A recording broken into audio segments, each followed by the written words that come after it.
So, the type of person the narcissist is looking for. Let's get started. Now, I want you to keep in mind that I'm talking about the demons, because the demons know your history. The demons know what you've done. The demons know what's happened to you in your life. So the demons know the open doors. So I want you to keep in mind that I am referring to the demons. So they're looking for someone who's been raped or molested. They're looking for someone who's possibly did not have parents in their life or a father figure, or a broken relationship with their mother. They're looking for a person that is insecure, okay? And especially probably dealing with the spirit of rejection already. Typically, when this relationship starts out, the narcissist will already start showing small signs just to see how you react to it. And when you take the bait, they know rather if this is a person that they can control or a person they need to go ahead and kick to the curb because they need to find somebody else. Another way is a person who do not like to be isolated. This is a big plus for the narcissist, simply because when you're alone or they're doing silent treatment, guess what you're going to do? You're going to call, you're going to blow them up. You may try to come by their house simply because you're trying to find out what's wrong and why they're not talking to you. Now, I personally want to give some ways of how I know I had the open doors. One of the open doors for me was that my father was not in my life in the earlier parts. He was there, but not there. The second thing is I was raped and I was molested.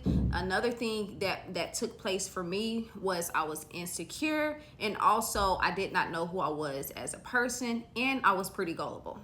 Another thing is I really lacked maturity when it came to relationships, simply because when I was growing up, no one warned me about toxic relationships. No one warned me about sex. No one really prepared me to have relationships outside of family relationships. So this is another way that these demons can start using someone to come in, simply because you just don't know. I forgot to mention, this is not my case, but this is probably somebody else's case. But sometimes these demons enter into a person's life when they have been neglected, or they have been always trying to seek attention from the family or from their parents because the parents wasn't giving them that attention. So this is another way that these narcissists enter into this person's life because of that open door, which really just boils down to the spirit of rejection.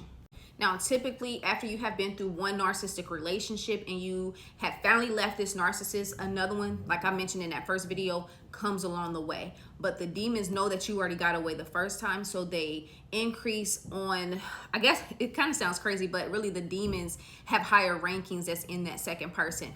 I've counseled and helped many people when it comes to dealing with second narcissistic relationships and up. And they always say each one that they have been with was worse than the first. And I can definitely testify to that. And that's simply because the demons know that you got away the first time, and this other person has to come with bigger demons, which typically will keep the person in that relationship a little bit longer. But for me, I began to notice some signs, and I left that relationship a lot sooner than I did with the first one. So this is how some people enter into these narcissistic relationships. I'm pretty sure there is a lot more ways. So go ahead, put in the comments how you entered into narcissistic relationship number 2, or even in the first one. And so with that being said, I also talk about a lot of this information in my book called Defeating Jezebel, Overcoming Fear and Anxiety. And you can find all of the information in the description.